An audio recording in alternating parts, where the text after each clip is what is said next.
And since you mentioned it, Alex, it is time for us to do our projected rosters for the Habs and the Leafs. So I don't know about you guys, but I kind of went a bit overboard and I did the Leafs and the Habs regular lineup and I did power play setups because I love looking at power plays. So I didn't do power plays. I'm sorry, I just did regular lineups. Didn't have to do power plays. Okay. I got really excited. I like looking at lines. So who would like to go first? I think you should go first because you're so excited about it. I'll take that responsibility. Okay, so, and in true Adam form, it's in an Excel sheet. So, ladies and gentlemen, first off, I will go with the Habs since they are at the top of the list. The first line, I have decided. Oh, by the way, we can't talk about it today because the interviews come out tonight. But both RDS and TVA Sports are doing an interview with Jonathan Druitt. So that will be cool. Get some more insight about what's been up with him. Some teasers have come out of the bag, but we'll wait until next episode to really get into that. The first line, I've decided to put Drouin, Suzuki, and Caulfield.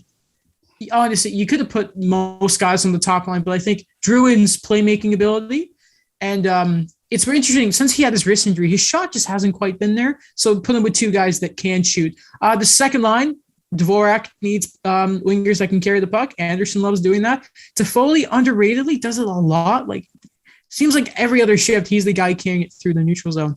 The third line, Jake Evans is the centerman. Brendan Gallagher and Mike Hoffman are your third line guys. I just didn't know where to put them anywhere else. And here's what's so annoying. If the Habs had a better third line center, having Hoffman and Gallagher as your third line guys to pick apart other teams' third lines, I thought was like, that's gross. I love that. The defense, please do not do Sherratt and Savard. So I've gone first pairing is Petrie and Edmondson. Of course, it works. It's good. Second pairing, I've done David Savard and Alexander Romanov to try and split up all the defensive people in the world and get a bit more offense. Romanov's expected to have a bigger role this year. And then Sherratt is there with Chris Weidman. I want more from Kulak. But this is just game one, how I think it's going to go. And then Price and Allen are your goalies. Extra guys are Kulak, Perreault. Paul Byron is orange because he's obviously hurt to start the year. Power play setup. I've gone like the sort of Washington, Tampa, Winnipeg 1-3-1. Like, forget the umbrella or anything like that. Net front guys are Gallagher and Anderson for their respective units. Anderson is unit 1. Toffoli in the bumper. Petrie working the line. Suzuki on the right point. He's been there and scoring goals all year. And Caulfield on the left point, the OE spot, whatever you want to call it. Dvorak is in the second unit bumper, or he should be. Weidman is apparently going to be someone to help the power play, so he's working the second unit. Hoffman on his one-time side. Drouin will be working the left side, like left half wallish area, just because I needed to get him on there, and he can feed Dvorak in a position where Dvorak can get a one-timer off from the slot. If he was right-handed, Dvorak's on the first pairing because him and Suzuki can just give it up. Because Caulfield should be shooting, not the other way around, so get out of here. For the Leafs, I've decided to split Marner and Matthews up because I'm so sick of this thing of like, oh, they should play together. Oh, no. Madness. No, we're splitting them up. Nylander and Matthews was good as it was. So there we go. Nylander is there back with Matthews. Now, we don't have Hyman, so instead we're putting Michael Bunting, who I was very hard on, but I actually went and watched some tape of his, and I think he's perfect to put on that line. I was like, oh, this is a pretty good player. Second line is Tavares and Marner. I'm reuniting them, and I put Kerfoot up. I have a real issue. Like, I think the third line center move is coming for this team eventually because I don't really like Spezza shouldn't be a full-time centerman, and David Kampf is, I think, better slated for like a fourth line role and getting all the PK time in the world. And Kerfoot deserves a top 6 chance, in my opinion, with how well he played in the playoffs. I think he's better used up there as opposed to a sort of like a third line role. You're going to notice there's a guy on the fourth line who should probably be using the top 6. I'll get to Robertson. Third line, Kampf, Ritchie, and Kasha. I know it's weird. Kasha is good if he's healthy. It's just sort of like, I was like, I want a defensive guy. I want a guy who can shoot, and I want the physical beefy boy in Ritchie. And I don't really think this like point forward, Ritchie should be in the top 6. Fourth line, Spezza, Simmons. And again, this is day one. You start easing him in. is Nick Robertson. If he doesn't work, he goes back to the AHL. It's as simple as that. Because I do kind of question right off the thing having like an extra skill guy on any of the top 6 lines for now. Develop him. He's a young guy, an important piece. You be careful with him. Brody Riley on defense, Hall Muzzin, and then Sandy Dermott. Because I was like, who else? They need to sign like another defenseman, I think. Because after this, it's just like Liljegren. And I'm like, I don't trust you. Campbell Mrazek, obviously. The power play. Austin Matthews is not leaving the ice. Let's get this very clear. He's not. The second unit doesn't really matter. This is Washington now. They're going to get like 20 seconds. The first unit, Nylander is working the bumper. Tavares is net front because I think that's where he's at his best, to be honest with you. He's amazing there. Marner, right half wall, whatever.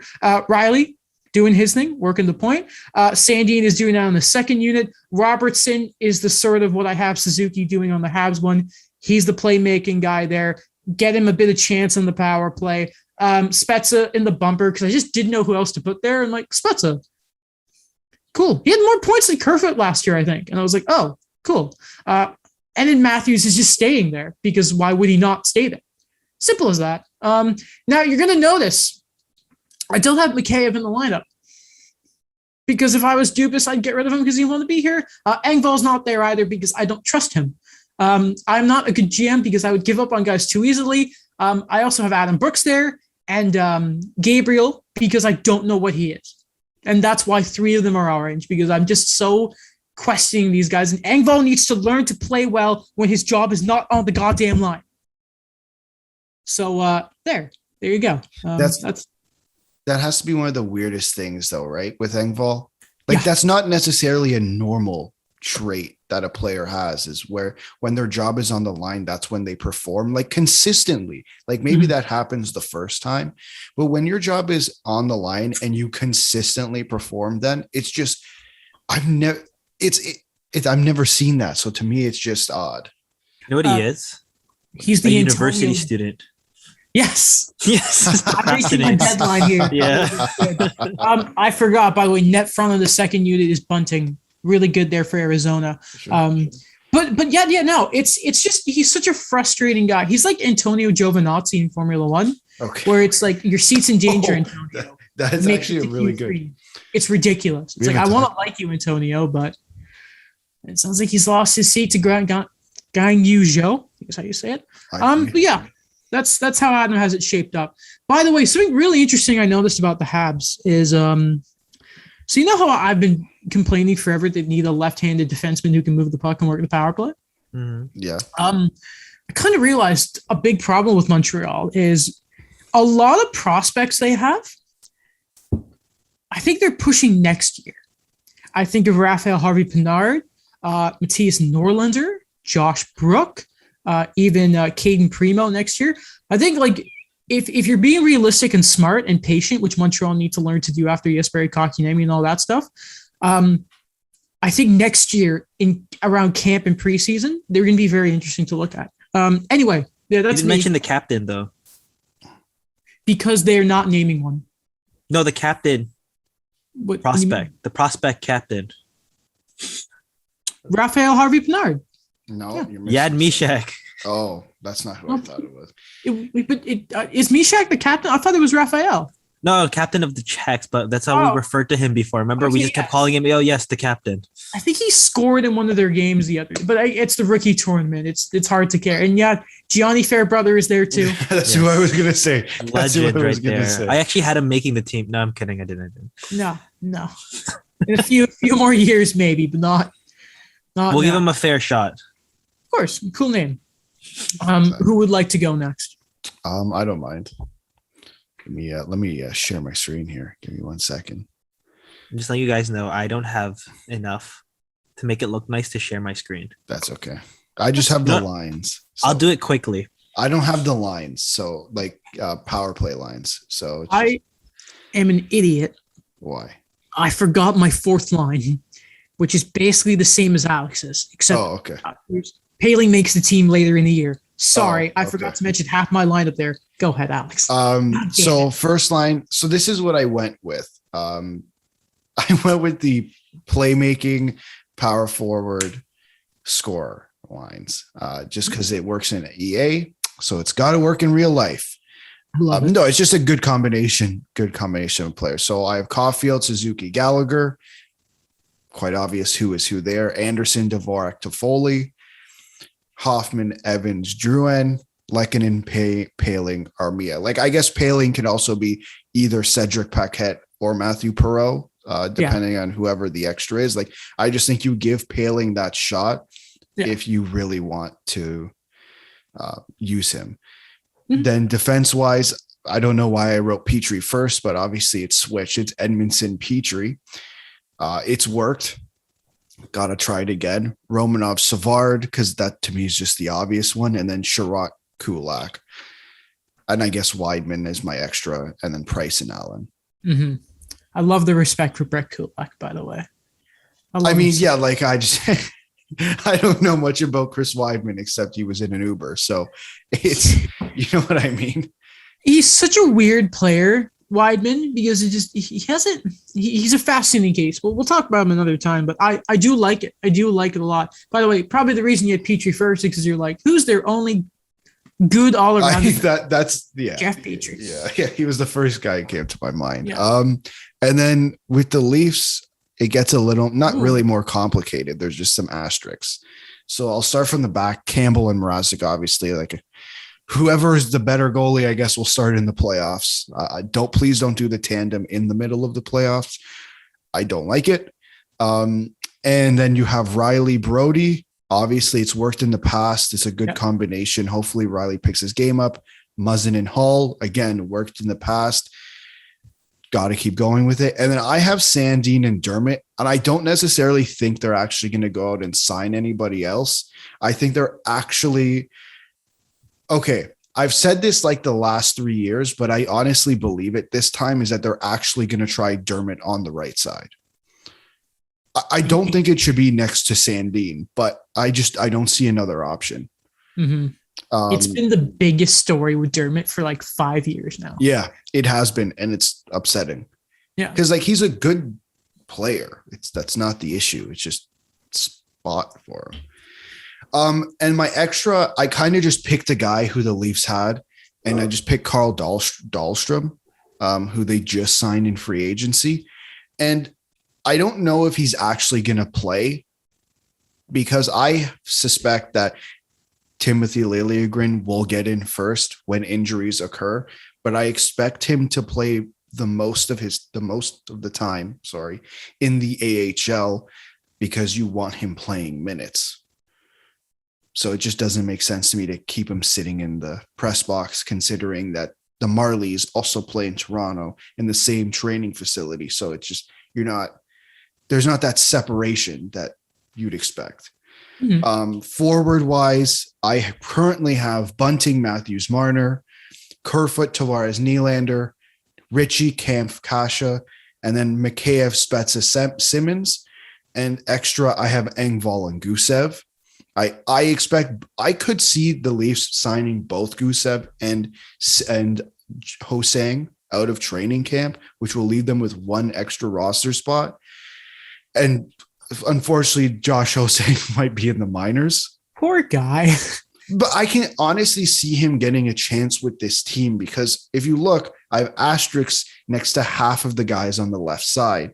And I think those guys are interchangeable. And it's just whoever clicks best during training camp. Mm-hmm. It's like Mikheyev 20 games in could be on the first line because he might actually work with Matthews and Marner.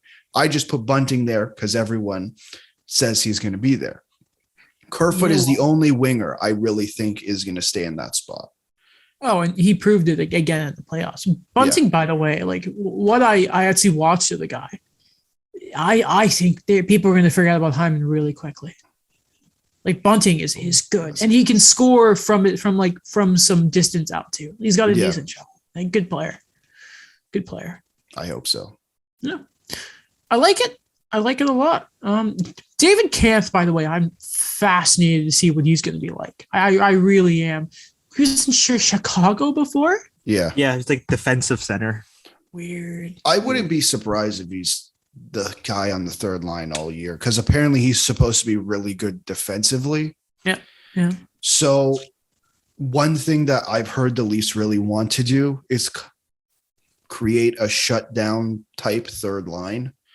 And David Kampf is the center you use to get that. Like they tried that with Kadri, right? That was it under Babcock. It was different, but it was still that third line was your shutdown line. And then that's when you saw Kadri's production drop off. Yeah.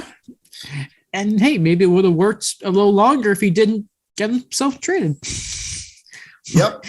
But We still love him though. We will always love him. Hey, defensive first-minded centers, they work. They do. It works.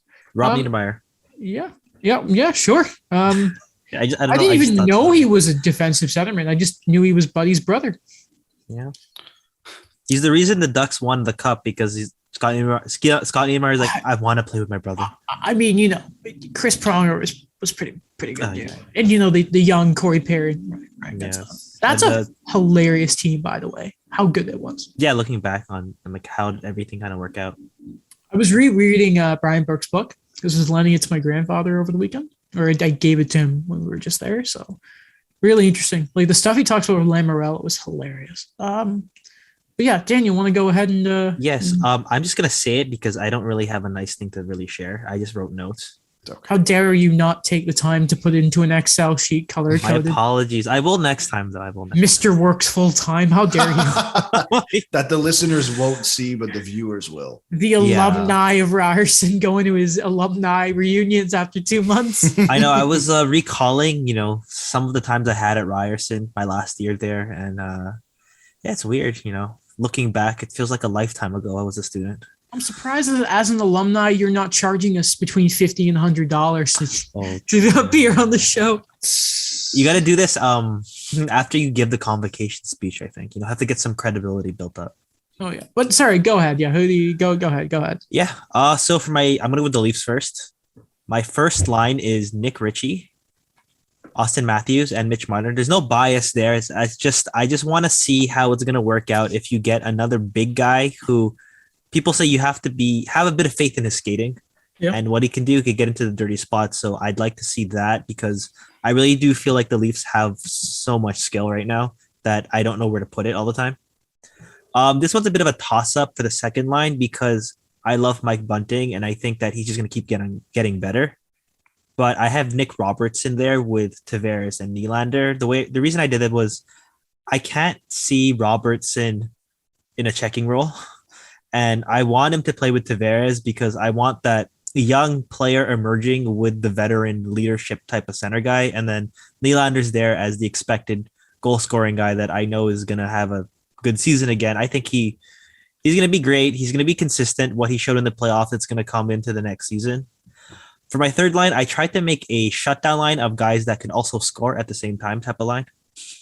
Okay. So Mike Bunting, Alex Kerfoot, and Andre Kasha. I wanted to put David Kampf there, but I still feel like the Leafs could bring out a solid top 9 where they rely on guys who could really score. Kasha, that was a bit of a toss-up because I don't really know how he's going to play. This guy's been injured for like 2 seasons. Yeah. So what I kind of feel right now is he'll start on the third line, and if things go well, then they'll keep him there. But if they still want just that energy type of line, where hopefully his skating has also healed, that you could put him there on the fourth line to be part of that, like a Tyler Ennis type of guy.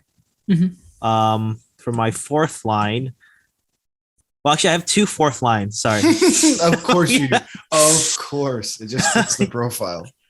So if you really want to go with that, still that energy of guys that they skate pretty well and they work hard. I have Jason Spezza on the left side, David Kampf as the center, and Pierre Engvall as the winger. So that's the one you want to give if you want a bit of scoring and just more speed.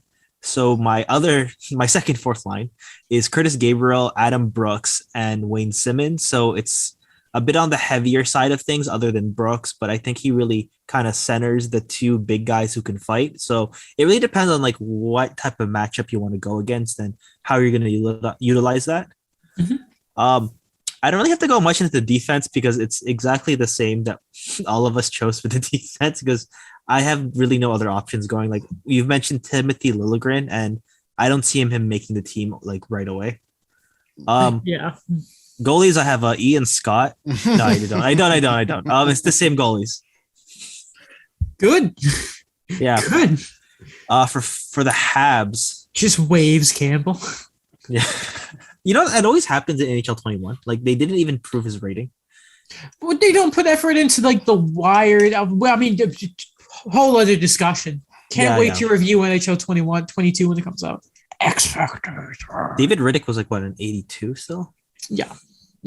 But anyways, on the Habs, my first line right now is, and again, wishing him the best, and I hope he has a bounce back season. And I know we're going to talk about that after his interview.